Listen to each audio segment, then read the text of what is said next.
कसं आहे ह्या ऊसापासून जे आहे ते त्या झाडापासून तसंच त्या ऊसापासून असं जे दिसतंय हे सगळं इथून तिथून ते पार तिकडे ते नारळाचं झाड दिसतंय तिथपर्यंत हे पूर्ण सोयाबीन मेहण्याचं आहे.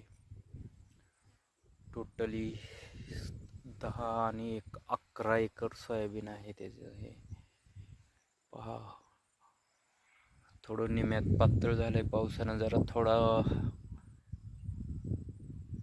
ही दिलाय, त्याच्यामुळं थोडा त्रास सहन करावाच लागणार आहे. यंदा पाऊस जरा कमीच आहे. तर मित्रांनो, आपण नवीन चॅनल चालू केलेलं आहे, त्यामुळं सर्वांनी लाईक आणि कमेंट करा.